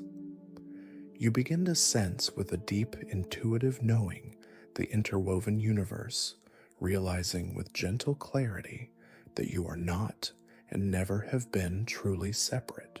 Mahapajapati, in her journey to full enlightenment, would have penetrated the illusion of a separate, isolated self. The profound realization of anatta not self and paticca samuppada, dependent origination or interconnectedness, is central to Buddhist wisdom. It's the understanding that all phenomena arise in dependence upon other phenomena. Nothing exists in absolute isolation. This isn't a purely intellectual concept. It's a lived experience that transforms one's entire perception of reality, dissolving feelings of alienation and fostering a deep sense of belonging to the vast web of life. Imagine you are looking at an immense, intricate tapestry. It's woven with countless threads of every conceivable color and texture. Some threads are bright and silken, others are muted and earthy. Each thread by itself might seem insignificant, but woven together, they create a magnificent, coherent pattern. If you try to pull out a single thread, you find it's connected to dozens, perhaps hundreds of other threads. To remove it would leave a hole and disrupt the integrity of the whole design. You are one of these threads. Your existence is inextricably linked with all other threads, with every other person, every animal, every plant, every stone, every star in the cosmos. This vision of interconnectedness is not just a beautiful metaphor. It reflects a fundamental truth of reality recognized by mystics and physicists alike. Your breath connects you to the atmosphere shared by all living beings. The food you eat connects you to the earth, the sun, the rain, and the efforts of countless people. Your thoughts and emotions are influenced by your culture, your relationships, your history, all part of this vast, interconnected web.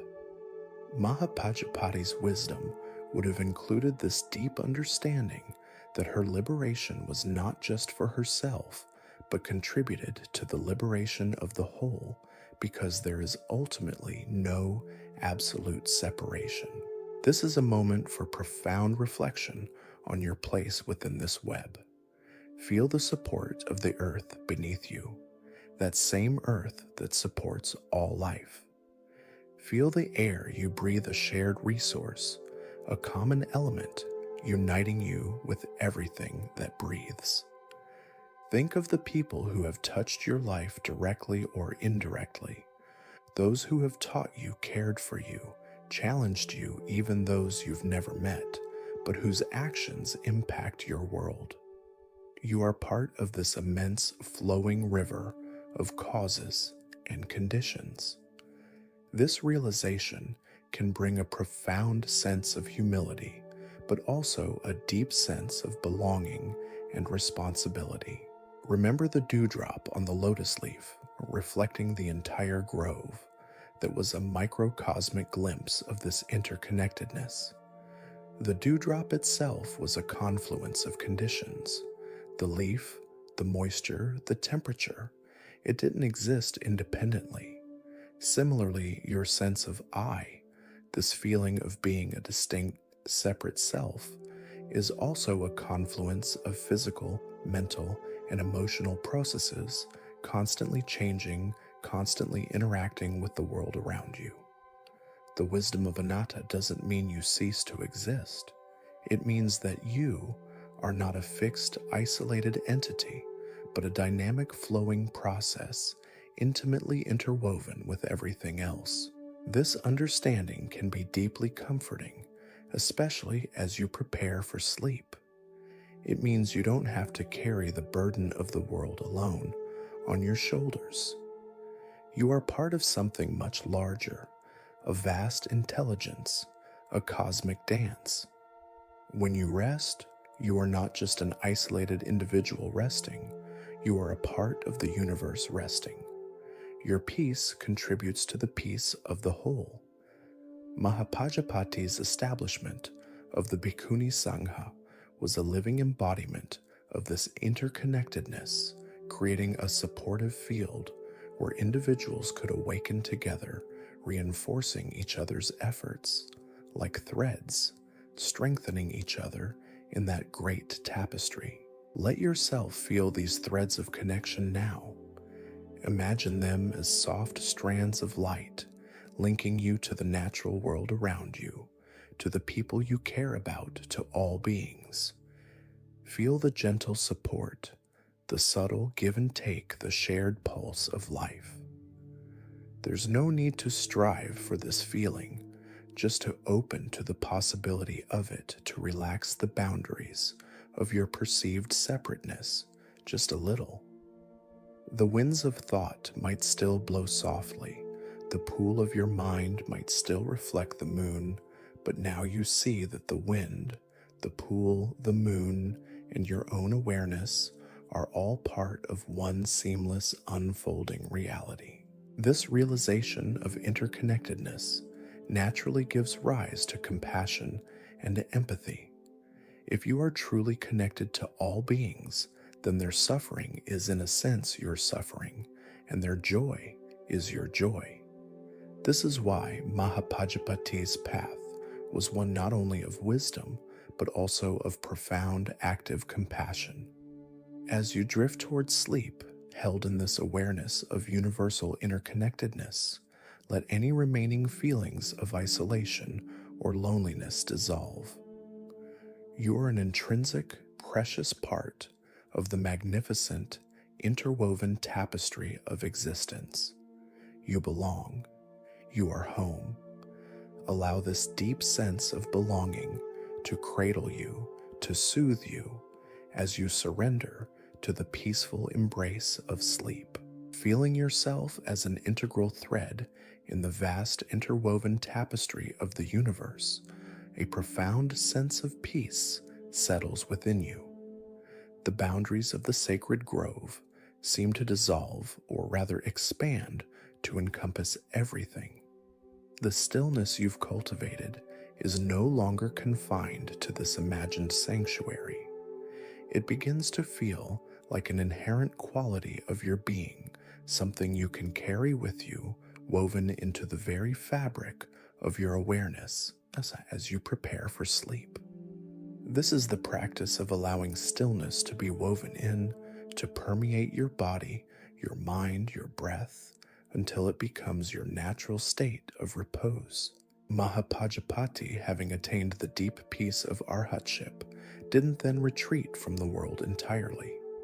She lived in the world, taught and guided others, all while maintaining that profound inner stillness. Her peace was not fragile, dependent on perfect external conditions, but robust and portable.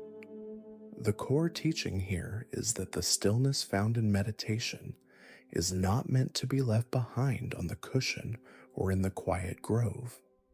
It is a quality to be integrated into life, a deep inner resource that informs how you meet each moment, especially the moments of transition, like the gentle passage from wakefulness to sleep. Imagine that the stillness you've experienced, the quiet of the grove, the calm of the moonlit pool, the vastness of the silent sky, is a fine luminous dust like powdered moonlight. With every gentle breath you take, you are inhaling this luminous dust, and it is settling into every cell of your body, every corner of your mind. It's not an effortful process, but a gentle infusion, a saturation. Feel the stillness seeping into your muscles, allowing them to release any residual tension. Feel it calming the waves of your thoughts, allowing them to become slower, softer, more like gentle ripples on a vast ocean. Feel it deepening your breath, making it almost imperceptible, yet profoundly nourishing. This is not about forcing yourself to be still, but about allowing stillness to emerge, to permeate. It's like dyeing a cloth. You immerse the cloth in the dye bath, and slowly, patiently, the color seeps into every fiber. Your awareness, your body, your mind, these are the cloth.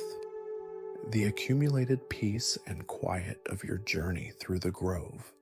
This is the dye. You are simply resting in this dye bath of stillness, allowing it to be absorbed naturally, effortlessly. This is a moment for deep embodiment. Notice the sensations in your body as this stillness deepens. Perhaps a feeling of heaviness, of sinking comfortably into the support beneath you. Perhaps a feeling of lightness, of floating.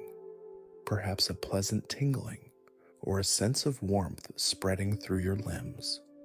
Whatever sensations are present, simply meet them with this quiet, accepting awareness. Your body knows how to rest, how to heal, how to rejuvenate. By weaving in this stillness, you are creating the optimal conditions for these natural processes to unfold. Mahapajapati's daily life as an Arhat would have been a living demonstration of this integrated stillness. Whether she was teaching, walking, eating, or resting, there would have been an underlying quality of serene presence, of unshakable peace. This wasn't a rigid control, but a flowing, adaptable stillness, like a deep river that moves with undeniable force, yet appears calm on its surface. She had woven the threads of wisdom, compassion, and equanimity so deeply into her being that they became her natural expression. Remember the soft path through the grove, cushioning your every step. Imagine that same softness, now lining the pathway into sleep. Each gentle outbreath is like a steps further along this soft, quiet path. There's no hurry, no destination to strive for, other than the complete surrender to rest. The stillness you've cultivated acts as a gentle guide, illuminating this path, making it inviting and secure. You might think of this stillness as a subtle inner hum, like the sound of that fan we mentioned at the very beginning, or the distant temple bell, but now it's resonating from within you. It's a baseline of peace that underlies all other experiences. Even if a thought flickers or a sensation arises, this inner hum of stillness continues undisturbed. It's always there, your anchor in the ocean of being. You are learning to tune into it, to rest in it, to allow it to be the predominant note in the symphony of your awareness as you approach sleep.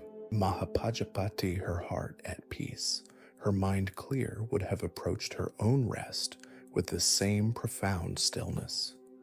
Sleep for an awakened being is not an escape or a period of unconsciousness in the ordinary sense, but a deep resting in the fundamental nature of mind. As you allow this stillness to be woven more and more deeply into you, you are preparing for a sleep that is not just physically restorative, but also spiritually nourishing, a return to your own deepest, most peaceful essence. The sacred grove is no longer a place you are visiting. It has become a state of being. Its peace is your peace. Its silence is your silence. The wisdom of Mahapajapati's journey is not just a story you've heard, but a living truth you are beginning to embody. Let this interwoven stillness be your lullaby, your comfort, your gentle companion as you drift effortlessly, seamlessly into the profound healing embrace of deep sleep. You are held, you are safe, you are at peace. As the luminous dust of stillness settles ever more deeply into your being, permeating every cell, every thought, every breath, you find yourself in the very heart of the sacred grove. The light here is soft, yet incredibly clear, like the first light of dawn, full of promise and profound peace. Here you begin to embody in your own unique way the serene presence and deep wisdom that characterized Mahapajapati Gotami in her awakened state. You experience a taste of the Arhat's gentle gaze, a way of being that is utterly at peace with itself and with the world. An Arhat is one who has completed the path, who has extinguished the fires of greed, hatred, and delusion, and who lives in a state of unshakable liberation or nirvana. While this ultimate attainment is the culmination of immense practice, the qualities of an arhat, serenity, wisdom, compassion, equanimity, are potentials within every human heart. Tonight, as you rest in this deep stillness, you are invited to touch upon these qualities, to feel their resonance within you. The core teaching here is that the seeds of enlightenment are already present. Our practice is to water them, to allow them to blossom. Imagine Mahapajapati sitting in quiet meditation, her posture upright, yet relaxed, her face serene, a subtle smile gracing her lips. Her eyes, if open, would hold a gaze that is both deeply perceptive and infinitely kind. It is a gaze that sees things as they are, without judgment, without distortion, yet with a profound empathy for the suffering and striving of all beings. It is a gaze that has seen through the illusions of the world and has found an unshakable peace beyond them. Now feel that same quality of serene presence arising within you. Your body is completely at rest. Your mind is quiet and clear. Your heart is open and compassionate. This isn't about trying to become Mahapajapati, but about recognizing the Mahapajapati nature, the Buddha nature within yourself. It's the inherent capacity for wisdom and peace that lies at the core of your being. As you rest in this profound stillness, you are allowing this true nature to shine forth unencumbered by the usual anxieties and distractions of the waking mind. Feel the profound calm that settles over you, a calm that is not dull or sleepy in an ordinary sense, but vividly aware yet utterly at rest. This is the peace that passeth all understanding. Consider the qualities that would radiate from such a being. There would be an immense stillness, yes, but also a quiet joy, a deep contentment that is not dependent on external circumstances. There would be a profound wisdom, an understanding of the interconnectedness of all things, the impermanent nature of reality. And flowing from this wisdom, there would be a boundless compassion, a natural desire for the well-being of all. As you lie here, allow yourself to touch these qualities within your own experience, however subtly. Perhaps you feel a deep sense of acceptance, a letting go of struggle. Perhaps you feel a quiet warmth in your heart, a sense of goodwill towards yourself and others. These are echoes of the Arhat's state. This is a moment for deep inner listening. What does this profound peace feel like in your body? What is the quality of your mind when it is this still? There is no need to analyze, just to experience, to absorb, to be this peace. Mahapajapati's journey was one of stripping away all that was not essential, all that was not true, until only this luminous, peaceful awareness remained. In these moments before sleep, as the layers of your daily identity soften and dissolve, you too can touch this essential nature. The Arhat's gaze is not one of aloof detachment, but of engaged compassion. Having found freedom from suffering, the natural inclination is to help others find their way. Mahapajapati, as the first bhikkhuni, dedicated her life to establishing the path for other women, sharing the Dharma and guiding the Sangha. Her peace was not a solitary withdrawal, but a radiant presence that benefited all who came into contact with her. Even now, as you rest enveloped in this profound stillness, your own peaceful state has a subtle ripple effect.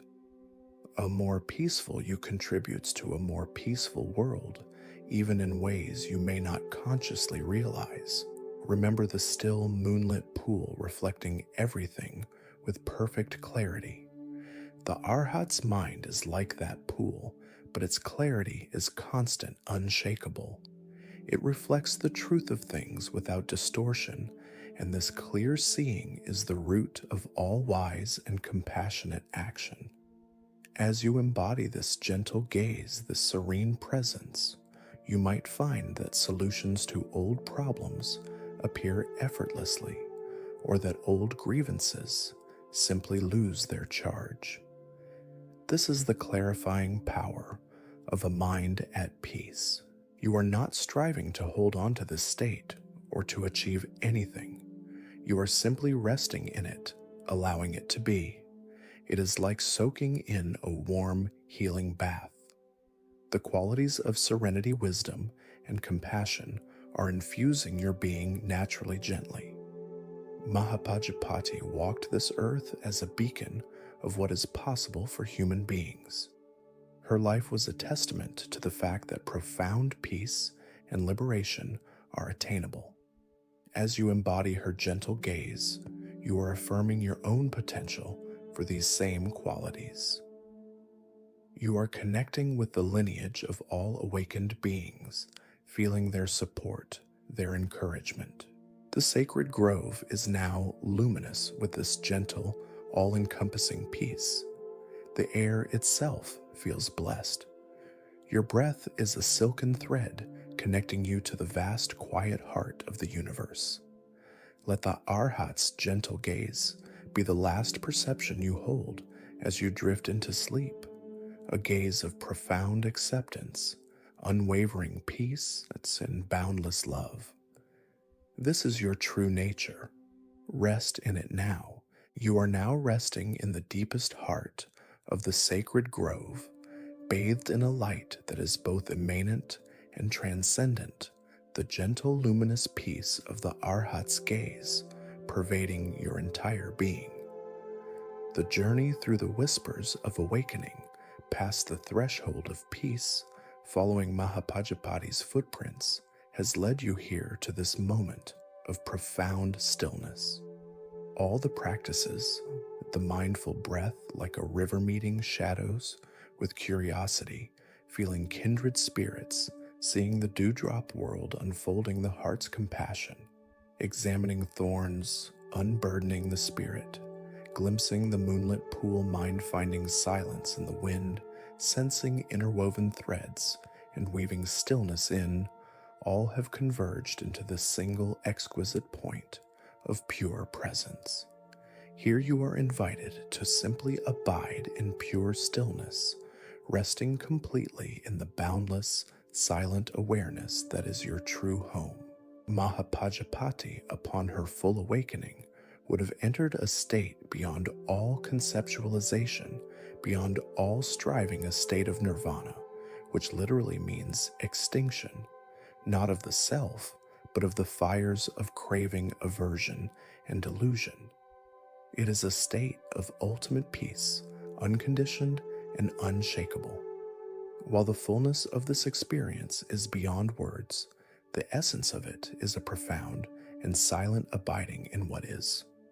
The core teaching here is that this ultimate peace, this true home, is not somewhere else, not in some future time, but is accessible in the utter simplicity of this present moment when the mind is completely at rest and the heart is open.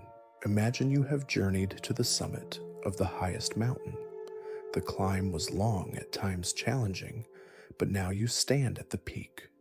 Below you, the world unfolds in all its complexity, but here there is only vastness, silence, and an indescribable clarity. The air is pure, the sky boundless. There is nothing left to do, nowhere else to go. You simply are present with the breathtaking panorama, present with the profound silence. This is the quality of abiding in pure stillness. There is no more seeking, no more effort, just a complete resting in the awareness that has been uncovered and purified. This stillness is not an empty void, but a vibrant, living presence. It is the silence from which all sound arises, the emptiness from which all forms emerge. It is the canvas upon which the masterpiece of your life is painted. Mahapajapati would have known this stillness as her fundamental nature, the unshakable ground of her being.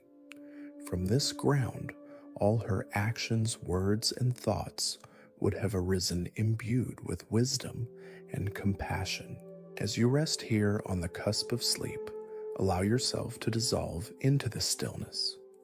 Let go of any remaining sense of I who is practicing or I who is trying to sleep. Simply be the stillness itself. Be the awareness. Feel the boundaries of your body soften and merge with the peace that surrounds you. Your breath is so gentle now, it's like the breath of the universe breathing through you. Each inhalation is peace. Each exhalation is release. This is a moment of ultimate surrender, not of giving up, but of giving over to this profound, benevolent stillness. It's like a river finally reaching the ocean, its individual journey complete as it merges with the vastness. There is no loss in this merging, only an expansion into something infinitely greater, infinitely more peaceful. You are letting go of the small self, the worried self, the striving self, and allowing the vast, peaceful, aware self to simply be. Remember all the images from our journey, the gentle call of the temple bell, the sacred grove, Mahapajapati's footprints, the river of breath, the still pond, the dewdrop, the lotus, the kindred lights, the interwoven tapestry. All these were pointers guiding you towards this experience of pure, unadorned stillness. Now even these images can gently fade like stars at dawn, as the light of pure awareness, pure being fills your entire consciousness. This is your true refuge, the safest, most peaceful place you can ever be. It is always here within you, beneath the surface of your daily thoughts and emotions. Mahapajapati discovered this refuge and showed others the way. Tonight, you have walked that path in your own way, and now you rest at its culmination, ready for a sleep that is not just a rest for the body, but a deep communion with your most essential nature. There are no more instructions, no more techniques. Simply abide, rest, be. Allow the silence to deepen, to envelop you completely. Let it be the very ground of your dreams, the very essence of your repose. This pure stillness is the ultimate healing, the ultimate peace. It is the gift of Mahapajapati's wisdom, the fruit of your own gentle journey inward. Trust this stillness. Surrender to its embrace. It will hold you, protect you, and restore you as you sleep deeply and profoundly. You are home. The night has deepened around you, and the sacred grove has enfolded you completely in its ancient, peaceful embrace. The journey with Mahapajapati, the first female Arhat, has brought you to this threshold of profound rest. The whispers of awakening have become the silence of knowing. The footprints you followed have led you back to the stillness of your own heart. Remember the gentle river of your breath, now flowing so softly, so quietly, it's almost imperceptible, a silken thread connecting you to the vast ocean of peace. The dewdrops of fleeting thoughts have long since dissolved into the clarity of the moonlit pool of your mind, now reflecting only the serene, empty sky of pure awareness. The warmth of kindred spirits, the light of shared intention, still glows faintly, a comforting presence in this deep, deep quiet. There is nothing left to do, now nothing to achieve. You have unburdened your spirit, letting go of all that weighed you down. You have touched the wisdom of impermanence, the joy of loving kindness, the strength of equanimity. These qualities are now woven into the very fabric of your being, like soft, luminous threads. The gentle gaze of the Arhat, the profound accepting peace, is now your own gaze, turned inward, resting in utter contentment. You are held in a stillness that is boundless, a silence that is full of life. Every part of your body is soft, heavy, completely at ease. Every part of your mind is quiet, serene, at peace. Allow yourself to drift now like a single lotus petal on a vast, calm sea. Let the gentle currents of deep sleep carry you where they will. You are safe, you are held, you are deeply, profoundly peaceful. The wisdom of the ages, the compassion of all awakened beings cradles you tonight. Rest now. Rest completely.